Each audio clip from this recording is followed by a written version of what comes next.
Now, okay, awesome. Anna, thank you so much for doing this on a Monday morning. How are you doing? I'm doing really good because Sunday was a whole day of training and I overcame my own uh, preconceived limitations. So there's a sense of achievement and a sense of joy. And you're saying preconceived limitations from a place of just transitioning towards technology completely. Is that the angle that you're looking at?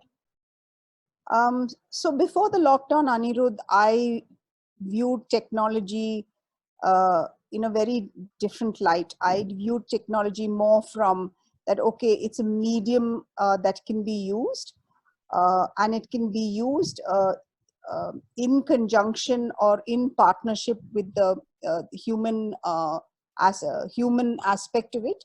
But however, with this lockdown, what has happened is in an area like training, where normally we have people sitting around and we are training because the model is where we have a lot of engagement, lot of experiential exercises, and you have emergent learnings. Right.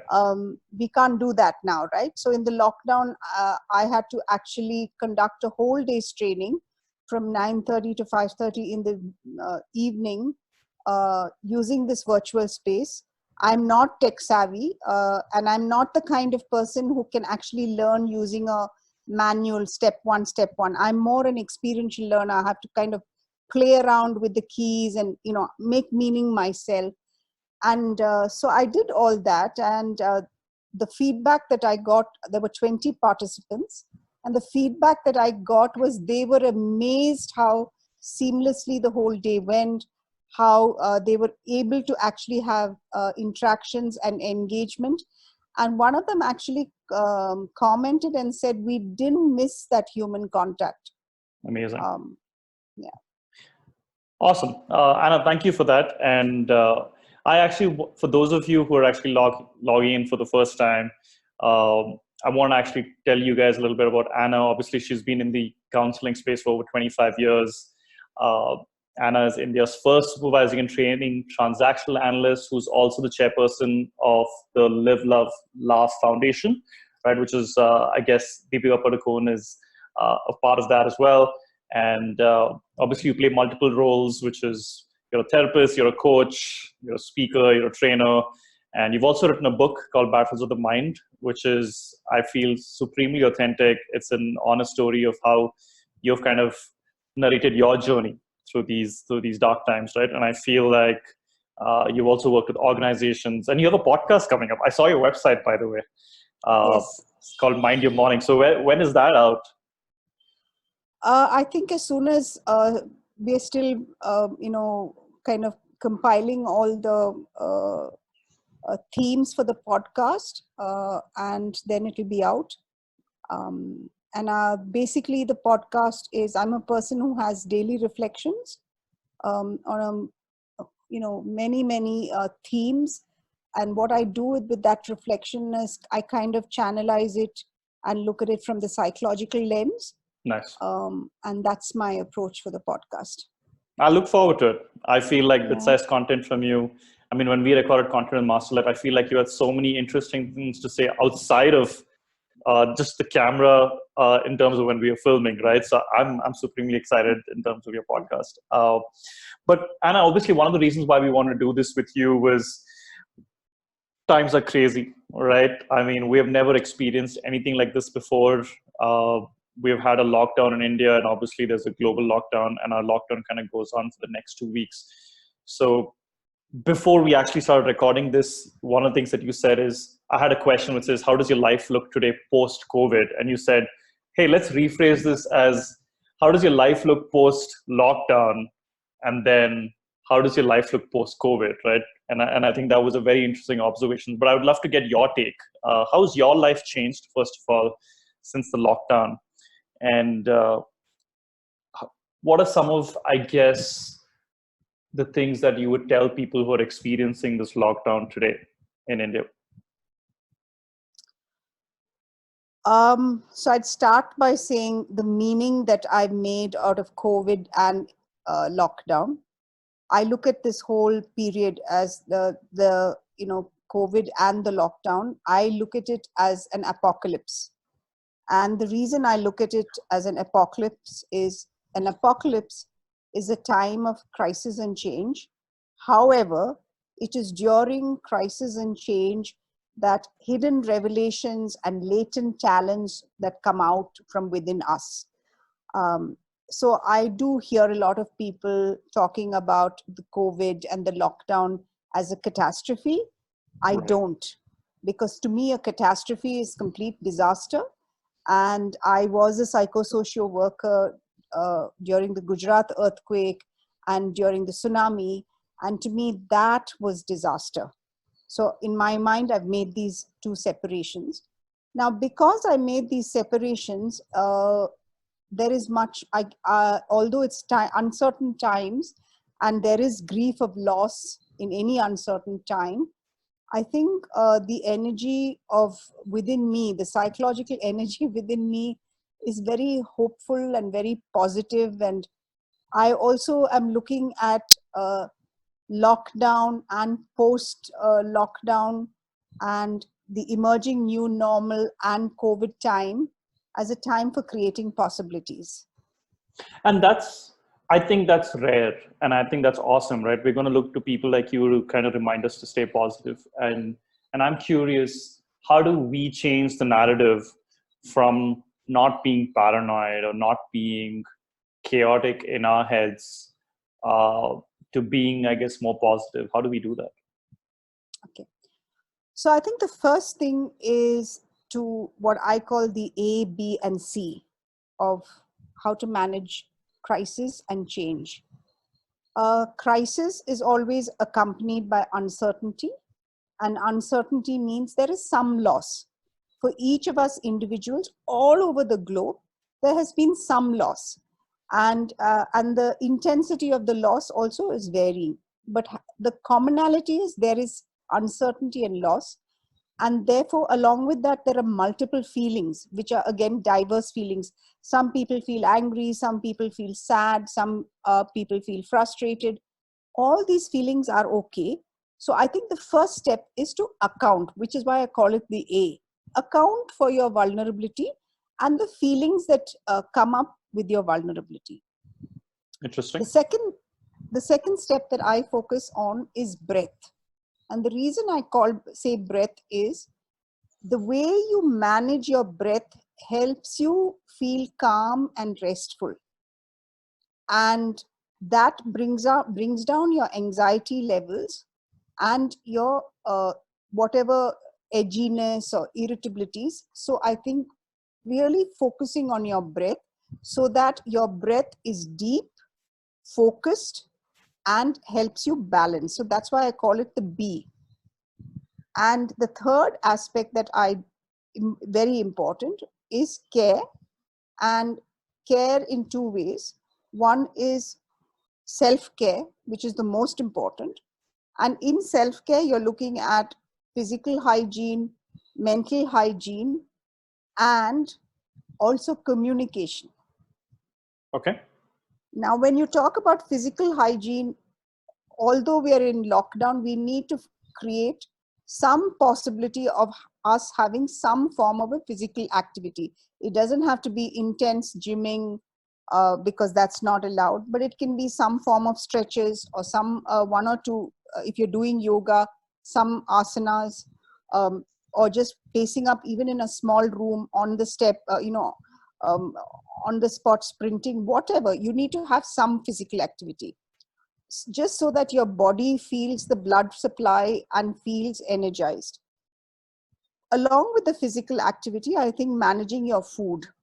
What happens to a lot of us when we are under stress is we overeat or undereat, and therefore we need to manage our food so that our physicalities are maintained and there is some form of balance. Adequate sleep.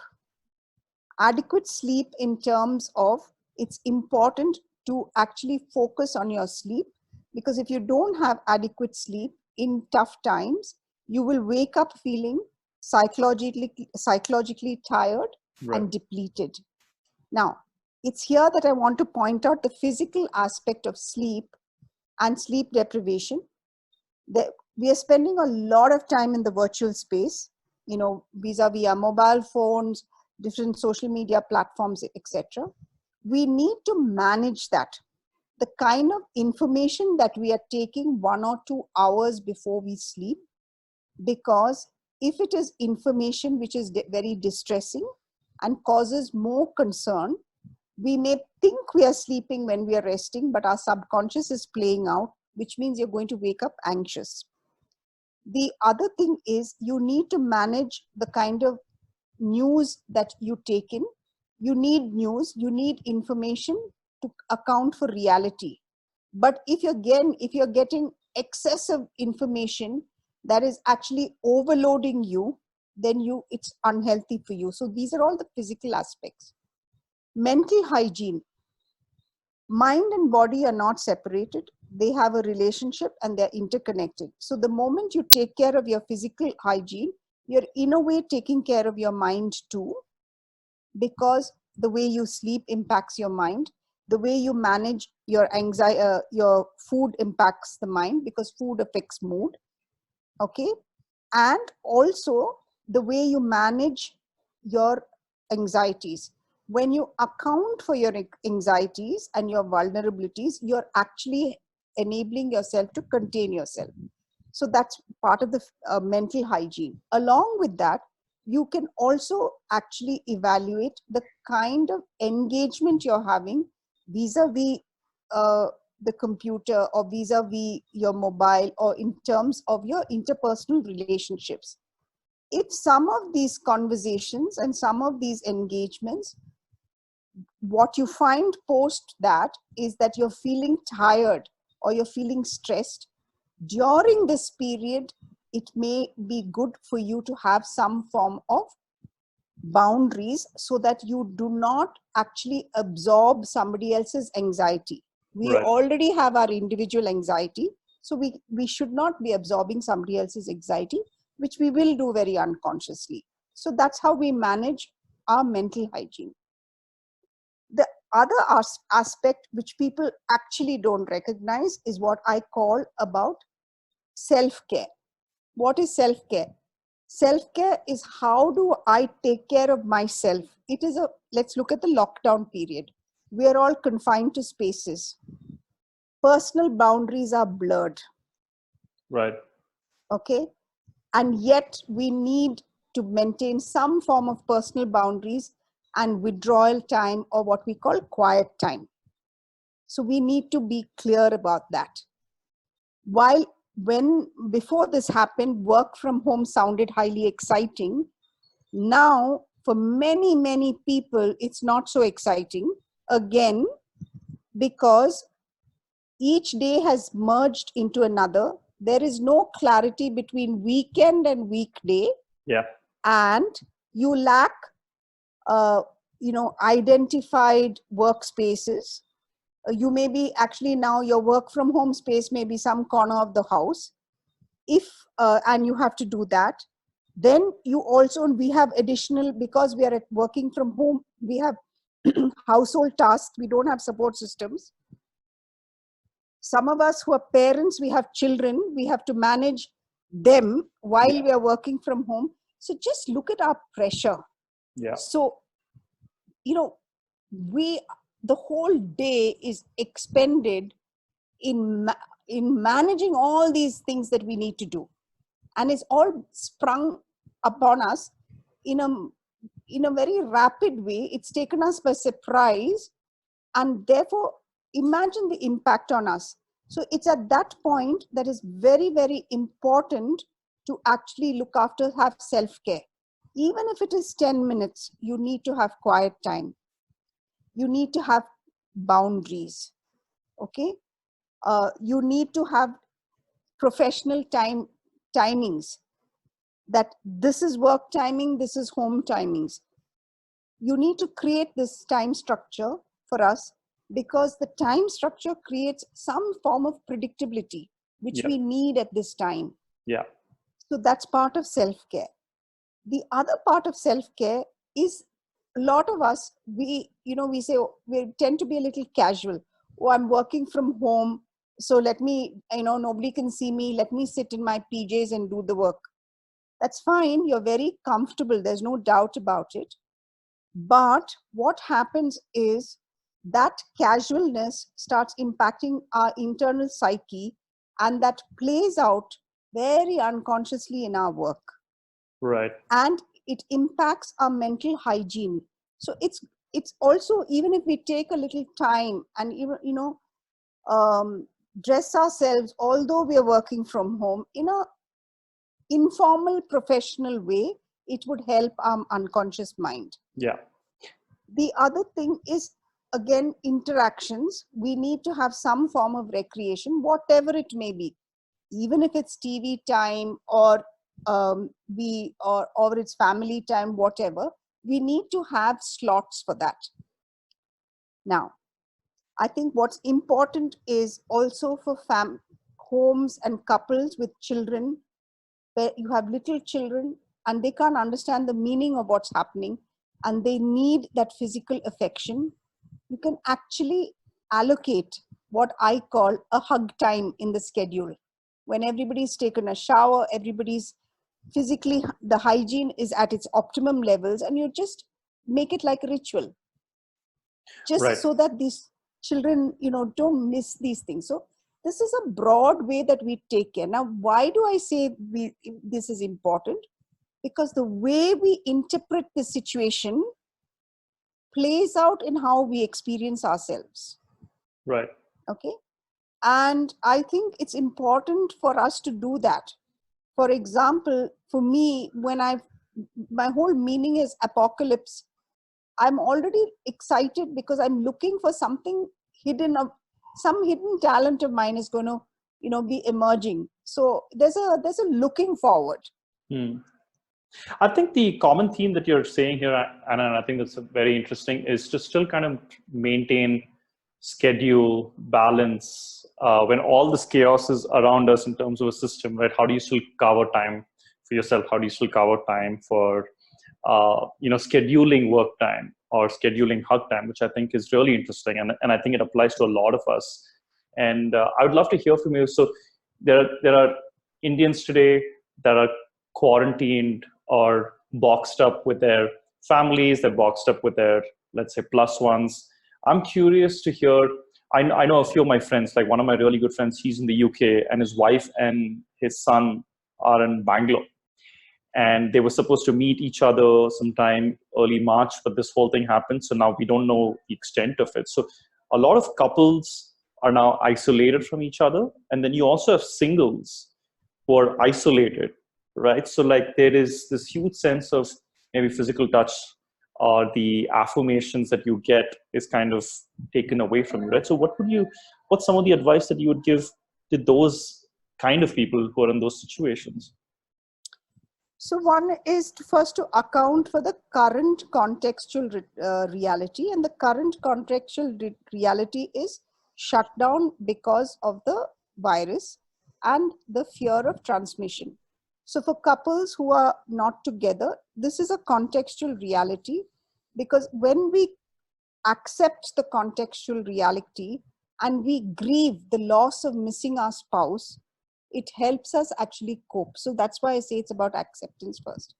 The second thing is, for people who are single and again cooped up, this is a really tough time for them because they do need that human interaction. In fact, I've been speaking to some people who need more than somebody else, and they were saying they really feel that void. I think here are some things that they need to do.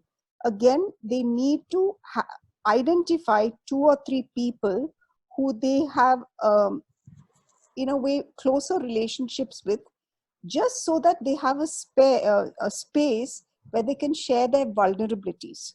Right. And it's important for people to have a few people that they can share their vulnerabilities. A lot of people who are single are also afraid about what happens if I get the virus and I'm all alone. Who will take care of me? All And right. that's a very genuine fear. Yeah. I've had 2 or 3 people telling me in Singapore, Indians telling me, I'm really scared. I'm here on a job, but who's going to be there for me? I'm cooped up in this apartment. I think, again, this is the time, especially in the Asian context, we can use community support. Community support doesn't have to be that we have to get outside our building. I think one of the good things that's come out of this lockdown is if you look at residential communities, gated communities, the communities have come together. And for us Asians, because our unconscious is already governed by collectivism, it's much easier than the Western society. Right. So when you were talking about your friend in the UK, again, I think this would be a good time to reach out for community support. Yeah. Because we are our psyche is cultural psyche is underpinned by collectivism. So we kind of transition into it at a much more easeful than, say, somebody who's from an individualistic society. Now, for people, I've been explaining to people, those who want physical touch as a form of affection, but during this time they can't get it, animals is a good form, pets, because pets are not transmitters. Although it may seem childish, account for it that it's childlike. Some people, even something soft or warm to touch gives them that comfort. The other thing which people can do is what we call self-soothing techniques. And I'm just going to show it to you, Anirudh, is this, where they can actually, you gently stroke yourself. And when you do it gently, you get a sense of warmth. Yeah, not interlock like this. Yeah, like this. Yeah, gently stroke yourself. Yeah. Nice. Okay. You'll feel the sensation. These are just temporary measures for us to be able to cope and contain till we are able to get that actual interaction. Right. Having said that, what we do need to account for is that when the lockdown is over and people come out, there will, even your friends or your loved ones, because now this idea has been kind of planted in our head that physical touch is a form of transmission. So immediately you're going to feel that it'll come. We're automated. We're going to be hyper vigilant. I think people who need that, if when you reach out and people kind of withdraw or they move away, what I would like them to do is just account that they're not rejecting you, that they're operating from an automated fear. The reason I say account for this is otherwise I'm already feeling depleted. And then when I step out and I feel rejected.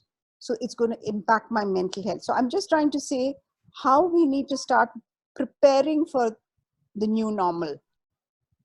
Which is crazy. I mean, you hit the nail on the head. I was thinking of something very similar where we were doing grocery shopping, my wife and I was going down the road and I bumped into one of my friends and she was across the road. Like we didn't shake hands, nothing. And I was just thinking, when will be the next time where we would actually hug the other individual, given that that's such a form of affection, I guess, in India or maybe in the Asian community, right? So scary times. And okay, so that's in my field, you actually had, before this, you had people who actually needed this. So say after a session, I would get up and give them that warm hug because they needed it. And therefore, even somebody like me is saying, okay, so that's one. How do I connect with them through virtual space? But now what we're doing, the connection is actually verbalizing, with them that I'm there with you on this, in this time, and giving them that assurance. Because when you verbalize what you want to do for them and that at this point it's not possible, people can understand that. Yeah. Awesome. So I feel like you covered some very interesting aspects in terms of like habits and trying to maintain like kind of your behaviors even pre-COVID, right? I'm curious. I want to talk in terms of the work context, right? I feel like there are a lot of entrepreneurs today that are suddenly like, oh my God, like we don't know where our revenue is going to come from, so we might have to shut shop or lay off employees, right?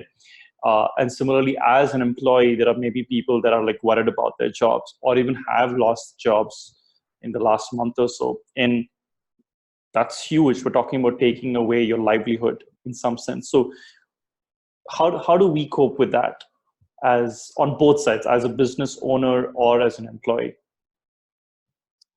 I think for all the stakeholders, it's a very tough time. I think first to kind of, in that way, it's a great leveler. We're all on the same page in terms of the virus and the impact of the virus. I think for entrepreneurs, the way I see it is, I'm going to put each group like a subgroup and tell you, entrepreneurs, I think for them it's about how are they going to survive, make the business survive, and therefore how are they going to survive. I think for them it is about working in the space of replenishing their motivating energy that will prevent them from burning out.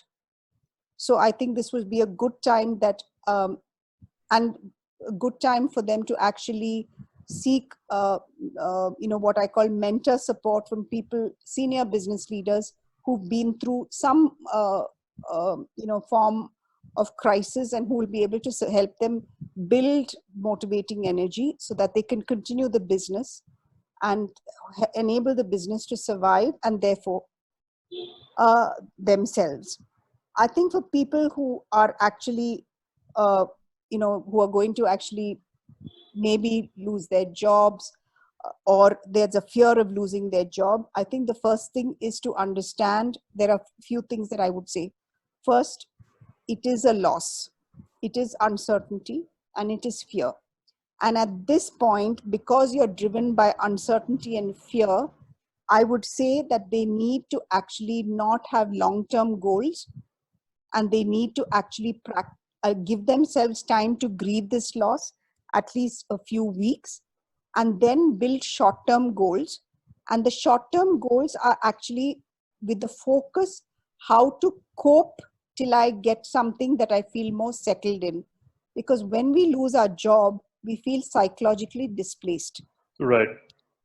And we feel insecure, and we are trying to gain that. So I think that's what's important.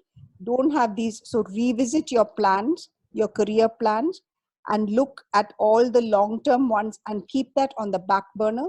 Look at the short-term ones, which are going to enable you to cope, contain, and recalibrate yourself so that you can get back on track. That's for the people who've lost their job. I also think, Anirudh, it's as painful for people who are actually asking somebody that they're going to be, who are calling, taking the responsibility of maintaining the business, ROIs, and therefore actually the HR people who are asking people to go. It Right. actually it's a tough call for them too. It plays on their mind. It's not so easy for them. And for them, again, I think they need to actually take support, because I wonder what it would be for them in terms of their personal values. That in a way, so many of them have told me, I can't sleep at night. I'm harming people and their families. This is not just about me. And yet I need to do this as part of, my KRA so that I survive. So it's a very complex issue. I think both parties have vulnerabilities in this issue, and I think they need to take support for that. And I also think they need to remember one thing, that if I'm an HR person, from an HR perspective and an organizational role, I'm only doing the job that doesn't reflect really who I am in my identity or my value systems. Right. I think sometimes we need to go back to what makes me do this, and therefore look back at which role am I playing. And that's why I think it's important to understand yourself from a particular role that you're delivering. I also think at this time, in terms of the economic impact, which I think we are going to start feeling only when the shutdown finishes and we start emerging into the new normal. I think we need to follow what I call the natural progression of growth. Okay. Life will, and the natural progression of growth is something has gone. Life will not be the same. And therefore, we need to take those small steps, baby steps, before we start running. And this is for people who are running a business, who are trying to survive, entrepreneurs, people who are heading big corporations. If you start running before not following the natural progression of growth, after something has been lost, there will be burnout and mental fatigue.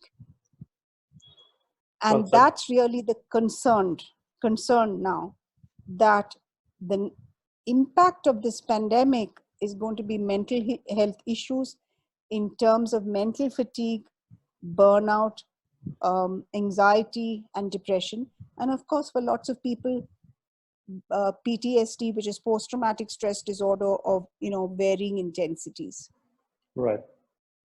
Awesome, Anna. This has been very valuable in terms of content. I just want to ask you one question before I guess we wind this up. Is now, obviously, I think a lot of things that people can do, right, from a behavioral standpoint, whether it's trying to get exercise or try to get in touch with people who you care and be vulnerable. In terms of getting in touch with therapists, right? Like now, I think I still would love to leverage, let's say, a service that's provided by a therapist at this point in time, right? So are you seeing around you therapists like you saying, okay, you know what, we're going to provide our services online? How are you looking at your profession, I would say, during this COVID crisis and moving forward, I guess? I think automatically the next day after the shutdown itself, me and my associates seamlessly, we went on to online sessions, whether it's telephone, FaceTime, whatever platform the client is comfortable with. The number of helplines that have come up for this crisis to support people has increased. There are also a lot of psychologists and counselors who've come together to support people in crisis. So I think that's going to happen. What I think is needed is that these things need to be a little more formalized, and some processes are set in place. So there will be what I call early teething, hiccups, because something is new and one has to figure it out. But I think the intention is there, and that's, I think, very positive. I also think it's good for people to reach out to lay counselors. So say for Bangalore itself, there are counseling non-governmental organizations that are doing lay counseling, and they do what we call the first level of counseling: active listening, immediate problem solving. And I think at this point, because there are so many people who need the support, it's good to kind of use those services. From my perspective as an individual who's been in this, I think one of the ideas that I have come, and that's part of the podcast, is to really spend a lot of time in preventive work. And therefore, my contribution to society is like these webinars. I've been doing a lot of webinars, completely with no charge. It's not because, it's just so that people feel supported.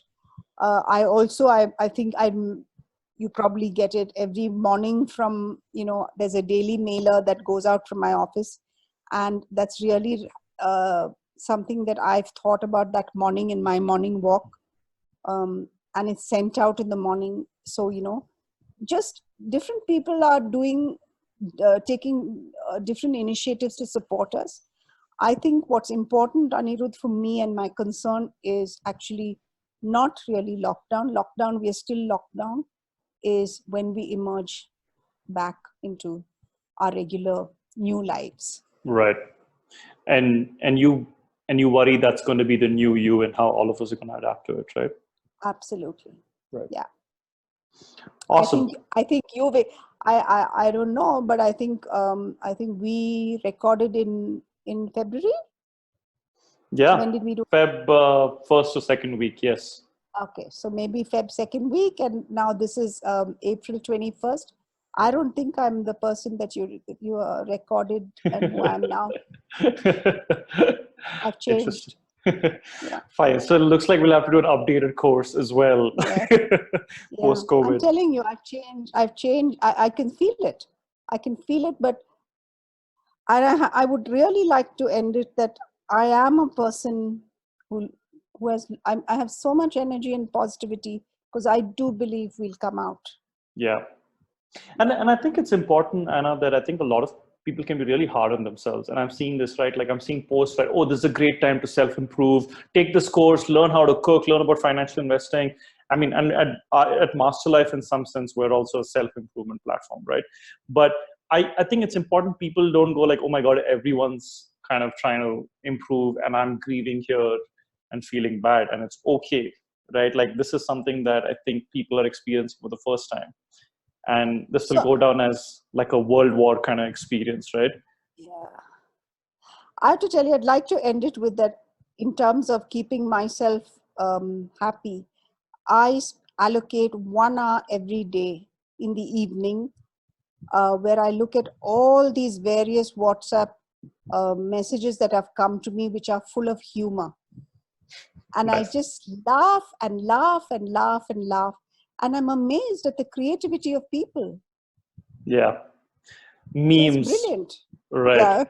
Yeah. Brilliant. Yeah. You know? Yeah. I don't know if you saw that video, which went actually quite viral. There's this guy, I think in the US, who was on like maybe the 10th floor and he was a balcony and he saw this other girl on the other side and he still wanted to follow the rules of social distancing. So like he had a date with like champagne in front of him and she had like food in front of her on another table. And so I think people are getting creative.